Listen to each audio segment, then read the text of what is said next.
रूठे ख्वाबों को मना लेंगे, छोटी पतंगों को थामेंगे। है जज्बा सुलझा लेंगे उलझे रिश्तों का मांझा, मांझा। असंभव कुछ भी नहीं होता दोस्तों, लेकिन जो असंभव को संभव करते ऐसी शख्सियत से आज हम मिलने जा रहे हैं और आप सबको भी बहुत मिलके खुशी होगी। ऐसी शख्सियत से मैं आपको बस थोड़ी ही देर में मिलवाने वाली हूँ, तो आप सब अपने दिल थाम के बैठे।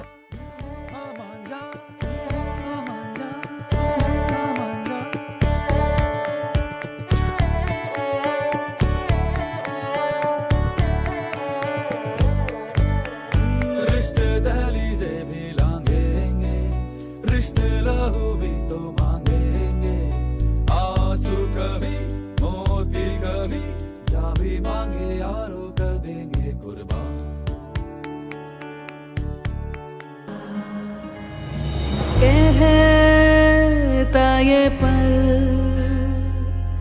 खुद से निकल, जीते हैं चल, जीते हैं चल, जीते हैं चल। गम मुसाफिर था जाने दे, धूप आंगन में आने दे, जीते हैं चल, जीते हैं चल, जीते हैं चल।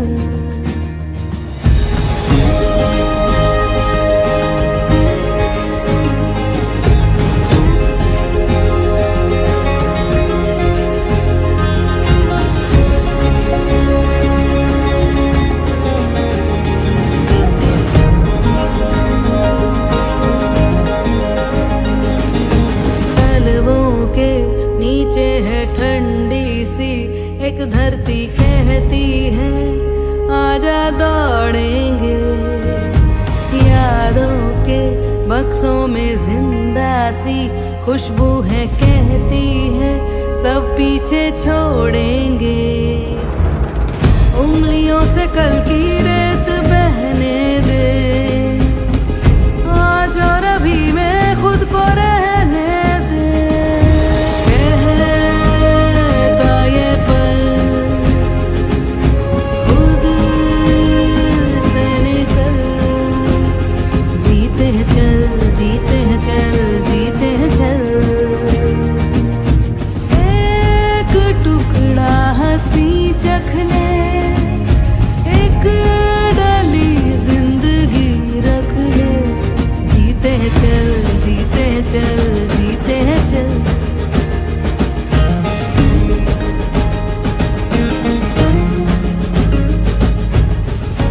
जय हिंद दोस्तों, मैं नेहा आपकी होस्ट और आपकी दोस्त स्वागत करती हूँ आपका उड़ान प्रोग्राम में। नारी है तो विश्व है।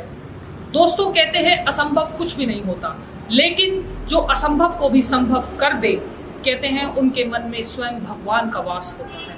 और मैं आज आपको एक ऐसी ही जिंदा दिली शख्सियत से मिलवाने वाली हूँ जिनको देख के हौसला अपने आप ऊपर तक पहुंच जाता है।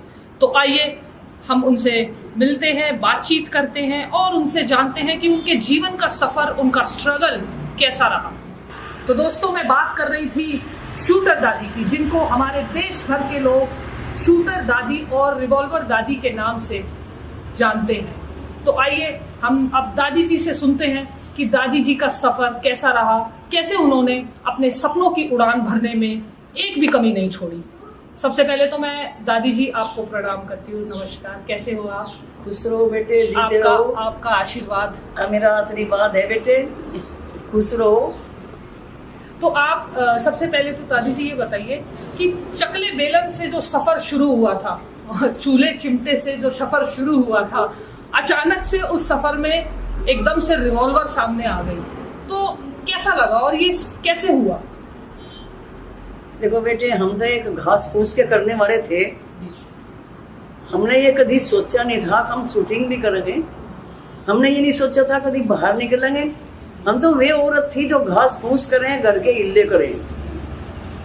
हमने ये पोती रूबी तोमर, सीमा तोमर बेटी, इनके एडमिशन कराए थे। एक रेंज बनी थी, 5-7 मशीन लगा कर उनमें बच्चों के एडमिशन होते। लड़की कहने की अम्मी हमारे भी एडमिशन करा दे। जी मकान एडमिशन करा दिया, कहती पठानों का मकान है, अकेले नहीं जाऊँ, जी हमारे साथ चला करेगी। मका साथ का भी देखो, तो उनके एडमिशन करा दिए, उनकी साथ जाऊँ थी। जी। अच्छा, आप उनके साथ जाते थे? सुबह को उनके साथ चली जाऊँ थी, घेर में निमटा के बाद फिर उनके साथ जाऊँ थी। मतलब ऐसा नहीं सोचा था कि मैं भी बंदूक? नहीं, अपना तो कुछ विचार ही नहीं था। तो ये डर थी, पठानों के मकान में भोरे बारे हैं, जी तो पठानों के मकान में था रेंज, उसमें उनकी साथ जागरूक थी। जी 2 से 8 दिन बैठ के देखा। एक दिन मैं कहने लगी कोच को, भाई देखो एक छल्ला चला के देखू मैं भी कैसा चले। अच्छा, नहीं, कोच ने बोला मुझे कि छर्रा चला? दादी एक छल्ला चला के दे। जी मैं कहने लगी भाई लिया देखो चला, जी देखा चला के वो ट्रेन में लग गया। जी कोच कहने लगा दादी तू तो बहुत अच्छा करेगी। मगर नहीं भाई, हमारी बिग फैमिली, बहुत बड़ा परिवार है, जी कोई मैंने करेगा, तो आपको कोई कुछ इजाजत नहीं कहेगा। देगा, कोई कुछ- हाँ नहीं, हमारा काम नहीं चले जी। कि दादी प्रैक्टिस करो और थारे गुरु कोई नहीं बतावे। तो दादी, मैंने सुना है जब आपने पहली बार बंदूक उठाई तो छर्रा सीधा निशाने पर लगा? सीधा निशाने पर लगा, बिल्कुल नहीं चुका? बिल्कुल नहीं चूका। हमारे हाथ मजबूत थे बेटा। क्या बात है। देखो घास काट रखा था, जी चून पीस रखा था, हाँ बिल्कुल। 55 पैसों की धार काट रखी, दूध बलो रखे थे, हाथ में शक्ति थी और खावे थे घी दूध खूब। तो हाथ मजबूत थे, बैलेंस जैसा बने हाथ का, जी, तो बैलेंस ऐसा बना कि आपने सीधा सीधा निशाने पर। निशाना। हाँ, क्या सीधा निशाने पर बना। तभी मैंने कहा कि आपने वो कर दिखाया जो असंभव को संभव कर दिया। तो मैंने आपको नाम इसलिए दिया कि जिसने असंभव को संभव किया है। तो दादी जी, जो घर के जितने भी पुरुष थे, अब हमारा देश तो पुरुष प्रधान देश है, आपको पता ही है, और आप तो उस जमाने में इतनी हिम्मत कर पाए, तो क्या नाराजगियां हुई आप लोगों को आपसे? घर के जितने भी पुरुष थे, वो जाहिर सी बात है। बेटे उनकी बात बताऊं कहानी, लोग तो मजाक उड़ावे थे, ये बुढ़िया जाएंगे कारगिल में, ये चला में बंदूक, ये डुइंडू गेल जाए, ये चला में बंदूक, ये जाएंगे कारगिल में। अच्छा हमारे जो बुजुर्ग थे, जी मेरा जेठ था, मेरा पति था, जी ये भी मने करे थे, जी ये धक्के खाते फिरे, घर का काम तो होता नहीं। जी। और और ये- मैंने देखा दादी जी, थोड़े से जो होते हैं वो गाली भी देते हैं और ऐसे भी कह देते हैं कि क्या करोगी घर से बाहर निकल के, क्यों जाओगी? कहा लोगों ने, तो वो सब कुछ आपने सहन करा? समाज के लिए कहा। देखो लड़की को, जवान लड़की को जो फिरे बुढ़िया, समाज नहीं देखा, समाज का ज्ञान नहीं है, लोग क्या कहेंगे। मैं भी एक भगवान की प्रार्थना करती रही, मेरी लड़की अपने पैरों खड़ी हो जाए तो लोगों का मुंह नीचे को हो जा। तो आपने ठान लिया कि मैं तो अब हाँ, इसी ये दिशा में मैं ये नहीं सोचा कि मैं बटूंगी, नहीं, अपनी लड़की को लेकर खिलाई, सबकी सुनती रही। मैं इनके पिताजी, मेरा लड़का फौज में था, जी कहने के प्रमोद को बुलाओगे मनता है और कारगिल में तो जाइए। जी मैं कारगिल में तो मैं जाऊंगी, थोड़ी ट्रेनिंग तो कर लेते मुझे, ऐसे कैसे मरूंगी जाके, जी। मुझे कुछ खेलने तो दो। तो ये सब ताने सुनते सुनते आपने अपना सफर तय किया और आज आप हमारे सामने इस मुकाम पे हैं कि मैं अपने आप को सच में सौभाग्य समझती हूँ कि मेरे को आपसे मिलने का ये जो मौका मिला है। बड़ी खुश थी आज मैं सुबह से दादी जी, मुझे बड़ा ही एक जो होता है ना कॉन्फिडेंस था कि दादी से मिलके मुझे भी कुछ आज सीखने को मिलेगा। बहुत अच्छा बेटे। तो मैं ये सब सफलता मिलती रही, मुझे मैं आगे बढ़ती रही, भाई बढ़ती रही, बच्चों को बढ़ाती रही। मेरे जो लड़की है सीमा तोमर, 15 दिन में मेडल ले लिया था राइफल में। तो फिर यहाँ मैच हुए, जी कोच कह लगा था दी तो 5,000 रुपये लगे, वहां नहीं खिला सकती। मैं कह रही खिलाऊंगी, 15,000 में किट बनवाया थी, मैं 5 नहीं लगा सकती। जी मैं मेरिट लेगी उसे। जब वो चिड़िया उड़े, कहीं कोई उड़ जा, जी उसमें गोली मारनी, अच्छा ट्रैप की शूटर। अच्छा। ट्रैप तो थी वहाँ, ट्रैप के मैच में थे। अच्छा तो मैं सीमा को ले गई, उन्हें पहले दिन गोल्ड मेडल ले लिया, अच्छा, पहले दिन ही? पहले दिन। अगले दिन फिर लेगी, अगले दिन फिर गोल्ड मेडल ले लिया। क्या? आर्मी का सीओ वाला था, अपन लड़के को ले गए।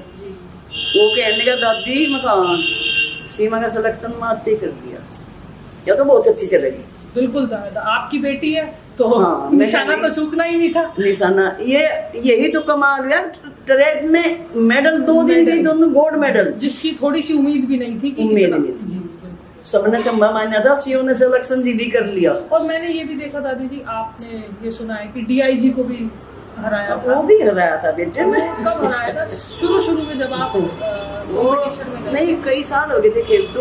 अच्छा फोटो दरा में दौरे, अच्छा, तो वो आपने उनको हरा दिया? हाँ अच्छा, तो बड़े हैरियत में होंगे। मेरी कैटेगरी में बुला लिया, मेरा मैच करा दिया दिल्ली। अच्छा तुम तो 1 साल की खेली हुई, 1 ही साल की खेली हुई, एयर पिस्टल की। अच्छा, कोच कह लगा दादी या चलानी पड़ेगी, फोड़क तो हो 32 ओवर की। मैं कहने लगी भाई मैं कुकर चलाऊंगी सर। कह लगा 5 गोली भर मैं दिल में, अरे इसमें ओके कर, और 1 गोली चला दर, 1 गोली चला दर। मेरे तो हाथ मजबूत थे, मैच कर दिया नहीं, उसमें मेरा गोल्ड मेडल हो गया, उसका सेकंड का हो गया। मतलब आप डरे नहीं कभी भी? कोई भी ना। समस्या आई आपने डट के बंदूक चलाई? हाँ मैं कर बिल्कुल सकती डरी नहीं। तो गोल्ड मेडल हो गया। उसे कह लगा को सर है धीरज सिंह एक फोटो तो करवा दे। कह लगा हटा यार फोटो करवा लो, औरत के सामने मेरी बेइज्जती करा दी। अच्छा, ऐसे बोली वो? हाँ अच्छा धीरज सिंह ने बोला था, अच्छा, उसमें भी अरे होगा। नहीं हमने सुना था, हमने देखा भी है, हाँ। मैगजीन में भी पढ़ा है। कहने का धीरज सिंह एक बात बताऊं, औरत ने बेइज्जती नहीं कराई, या तो 1 साल की खेली एयर पिस्टल की, तू बहुत पुराना शूटर है, 32 का भी और एयर का भी, तो स्कोर ने करा दी बेइज्जती तेरी, औरत ने नहीं कराई, स्कोर ने करा दी। आपकी मेहनत रंग लाई उस समय। हाँ बेटे रुका पड़ गया। तो ये कैसे मनाए थे फिर, मेरे घर वाला मेरा जेठ सांझ को जो आया मेडल, तो बच्चे कहने के पापा ताऊ जी हाँ ये गोल्ड मेडल आया ना, इसमें सुनना आवे। अच्छा अब हाँ फिर तो खेल लगी जी, हम खुल कर खेल लेते बेटी।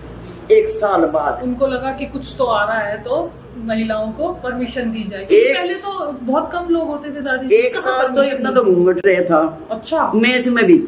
अरे पिक्चर नहीं देखी, पिक्चर में देखी दादी जी, बहुत नहीं घूंघट जी घूंघट रहता है। वो तो आपको गोली ऐसे करके चलानी पड़ती, ऐसे करके चलानी हाँ। पड़ती। जी बिल्कुल देखा है मैंने। तापसी बोल रही ने कि दादी कोच कह रहा था आपसी को दादी कि ये खाओ जो सुधा निशान ना मारो। ये डायलॉग मेरे दिल को ना दादी गाड़ी छू गया। तापसी ने बोला गाड़ी, तो गाड़ी खाई हमने। अरे क्या आप गाली खा खा के इतने मजबूत हो गए कि अब देखो पूरा देश भर आपको शूटर दादी के नाम से जानते हैं। तो ये एक अपने आप में गर्व की बात है दादी। तो दादी जी अब जितने भी लोग आपको अब सुनेंगे और जितनी भी हमारी तमाम देश की बेटियां हैं आपको सुनेंगी, तो आप उनसे क्या कहना चाहोगे? देखो बेटे उन्हें भी ये कहना चाहूंगी, देश की बेटियों को भी महिलाओं को भी, कि बेटी को तो सहयोग करो, इनकी हिम्मत बढ़ाओ, इन्हें आगे बढ़ाओ, इन पर पैसा खर्च करो, तो लड़की लड़कों से कम नहीं है। और महिलाओं की ये है कि महिला गृहस्थी तो मैं भी संभाली, अरे आध घंटे का पौने घंटे का टाइम काट कर कुछ ऐसा करो जिसमें अपनी पहचान बनाओ। क्या बिल्कुल सही कहा, पहचान बनानी बहुत जरूरी है। बहुत जरूरी है। देखो करे हमें तो सभी जी, पर थोड़ा सा तो कर ले। जी तो दादी जी अब मैं आपसे विदा लेती हूँ, और मुझे बहुत बहुत अच्छा लगा आपसे बात करके, और मेरे अंदर भी एक जज्बा है कुछ कर दिखाने का। हाँ बेटे, वो आपके आशीर्वाद से मैं जरूर करूंगी। आशीर्वाद ही है मेरे पे बेटा, अन्ना आशीर्वाद ही दूं, करो कुछ करना चाहिए। जय हिंद। ठीक है बेटे, आशीर्वाद है, खुश रहो मस्त रहो आगे बढ़ो। वे ऐसा है बेटे, जो लेडीज औरत किसी भी उम्र में कोई काम करना सोचे वो कर सकती है। क्यों? तन बुढ़ा हो जा मन बुढ़ा नहीं होता। क्या बात है, ये डायलॉग दादी जी मेरे दिल को एकदम छू गया था कि मतलब उम्र कुछ नहीं है, उम्र कुछ नहीं, आप कुछ भी करो, हाँ सब आप कर सकते हो अगर हौसला हो। बिल्कुल, किसी भी टाइम अपना हौसला ना खो, जी बिल्कुल, यू जिब चाहो जी भी कर सकते हो। तो दोस्तों देख सकते हैं आप, एक भी ऐसी कमरे में दीवार नहीं है जहाँ पर दादी जी की ट्रॉफीज ना हो।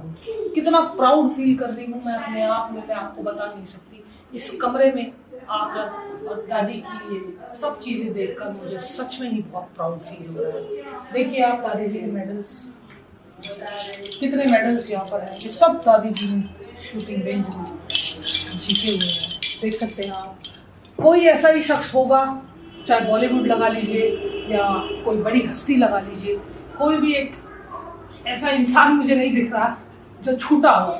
सब दादी जी से मिलने आए और जहाँ जहाँ दादी जी को बुलाया गया, सम्मानित किया गया, वहाँ सबकी फोटो सामने, आपके सामने आप देख सकते हैं। तो दोस्तों, देखा आपने किस तरीके से दादी ने अपनी एक प्यारी सी मुस्कान चेहरे पर उमड़ाते हुए किस तरीके से अपनी कहानी बयां करी। दिल खुश हो गया मेरा दादी से मिलके। क्या जिंदा दिली औरत है, कितना खुशी से लोगों से मिलती है। और मुझे सच में ही बहुत घबराहट हो रही थी कि मैं क्या कहूँगी, सब कुछ कैसे करूँगी, और दादी से मिलूँगी तो थोड़ा सा घबराहट हो रही थी। लेकिन दादी से मिलने के बाद मुझे सच में ही बहुत अच्छा लग रहा है। और सबसे अच्छी बात ये लगी कि कितना सरल स्वभाव है दादी जी का। मैं सोचती थी कि इतनी बड़ी शख्सियत बनने के बाद जिस महिला से देश भर के लोग मिलने आ रहे हैं, प्रधानमंत्री तक ने दादी जी को सम्मानित किया है, तो उनका रूबरू कैसा होगा। लेकिन मैं बहुत ही ज़्यादा अचंभे में आ गई यहाँ आकर। कितनी सरलता से उन्होंने जैसे ही देखा कि मेरे गेट पे कोई मेहमान आया है तो वो तुरंत उठकर आ गई अपने आप। वरना हालांकि ऐसा बहुत कम देखने को मिलता है कि इतना डाउन टू अर्थ। तो मेरे को ये सबसे अच्छी दादी की बात लगी कि उन्होंने इतने अच्छे से मुस्कुराते हुए हमारा वेलकम किया और आते ही हमें बैठाया और बोला कि पहले आप अपने आप को कंफर्टेबल कर लो, फिर उसके बाद हम आगे का सफ़र तय करते हैं। अब आप देख सकते हैं दादी जी का ये पूरा घर है। देखिए कितना आम, जैसे गांव में प्रॉपर जो घर होते हैं, कोई ऐसी चीज़ नहीं है शौकीनी जिससे आपको ये लगे कि अरे दादी तो मतलब बड़ी शख्सियत होने के बाद भी कितना जिंदा दिली वाला इनका जो स्वभाव है वो मेरे दिल को सच में छू गया। तो हौसला होता है ना कि आप कुछ भी संभव कर सकते हो अगर आपके हौसलों में दम हो। तो मुझे दादी से मिलके बहुत अच्छा लगा और आप सबको भी उम्मीद करती हूँ कि आप सबको भी बहुत अच्छा लगा होगा। तो इस वीडियो को लाइक करें और प्लीज़ शेयर करें और लोगों तक पहुँचाएं दादी का मैसेज, जो दादी ने देश भर की हमारी बेटियों को कहा। धन्यवाद। जय हिंद।